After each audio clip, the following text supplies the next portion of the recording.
టీవీకి స్వాగతం. పాలకుర్తి నియోజకవర్గంలో ఆగిన అభివృద్ధి పనులు కొనసాగించేలా జనగామ జిల్లా కలెక్టర్కి వినతి పత్రం అందించిన మాజీ మంత్రి ఎర్రబెల్లి దయాకర్ రావు. రైతు రుణమాఫీ చేయడంలో కాంగ్రెస్ విఫలం, పూర్తి స్థాయిలో రుణమాఫీ చేయాలి, రైతులకు ఇచ్చిన హామీ రేవంత్ రెడ్డి నెరవేర్చాలి. అనంతరం వారు మాట్లాడుతూ వైద్య ఆరోగ్య అవసరాలపై దృష్టి చూపాలని దయాకర్ రావు అన్నారు.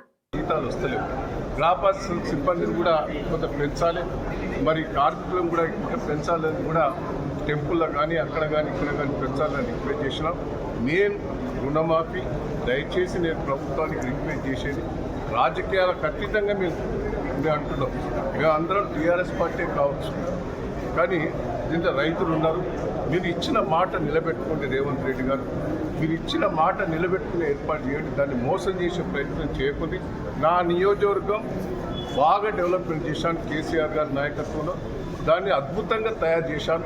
సరే, ప్రజలు ఏ తిరిగొడ వచ్చిందో తెలియదు, దాని గురించి నేను డిస్కషన్ చేయదలుచుకొని స్వయంగా విజిట్ చేసి బాధపడుతున్నాను. అదే తిరిగా సోమనాథుని విగ్రహం కూడా కట్టాం, మొత్తం ప్రారంభోత్సవంలో చేసిన అద్దాలు యుద్ధాలు బలిగిపోయి ఆడ నీట్నెస్ లేదు. ఆడ ఫంక్షన్ హాల్ కూడా ఒక రవీంద్ర భారతి టైప్లో ఏసీ ఫంక్షన్ హాల్ కట్టి ఓపెన్ కూడా చేశారు. ఒక కిచెన్ షెడ్ అది పెండింగ్ ఉంటే 8 నెలల నుంచి కిచెన్ షెడ్ కూడా పూర్తి చేస్తలేదు.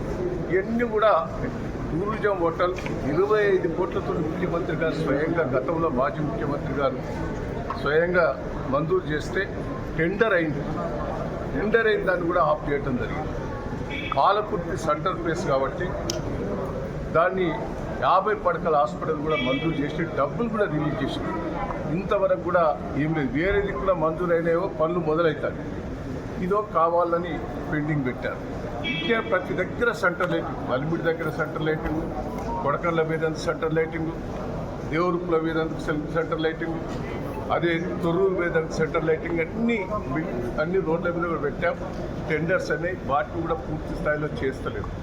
కొడకళ్ళలో టెక్స్టైల్ పార్క్ చేనేత కార్మికులు వేరే రాష్ట్రాలకు వేరే దేశాలకు వెళ్ళిపోతున్నారు.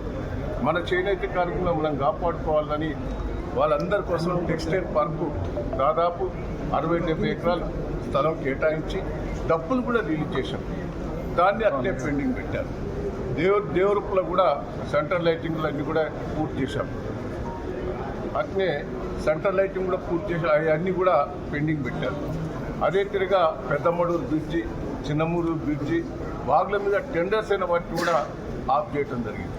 అదే తిరిగా శాండ్, దేవురుపుల శాండ్ నేను 15 ఏళ్ళు ఆపాను.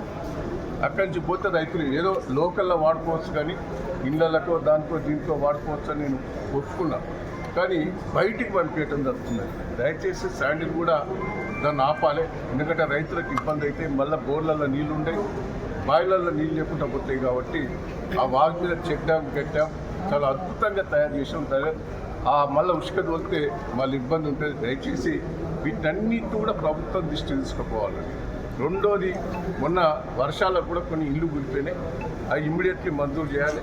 కొన్ని అక్కడిక్కడ రోడ్లు కూడా దెబ్బతిన్నాయి, ఆ రోడ్లకు కూడా మరమ్మతులు చేయాలని రిప్రజెంటేషన్ చేయడం జరిగింది.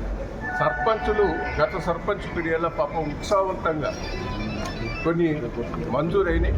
విషయంలో కూడా చెన్నూరు రిజర్వాయర్ ఉన్నది, అదే తిరిగా పాలకుర్తి రిజర్వాయర్ ఉన్నది. ఈ రిజర్వాయర్లన్నీ కూడా టెండర్స్ అనేవి పూర్తి అయిపోయినాయి, 80% అయినాయి. మళ్ళీ 9 నెల రోజుల్లో కూడా పూర్తి అయి నీళ్ళు వచ్చేది అన్ని చెర్లకు. వాటిని ఆపారు. 8 నెలల నుంచి పనులు అవుతుంది. ఆ రిజర్వాయర్ పనులు కూడా పూర్తి చేయాలనేది ముఖ్యమంత్రి గారికి, కలెక్టర్ గారికి నేను రిప్రజెంటేషన్ చేయడం జరుగుతుంది.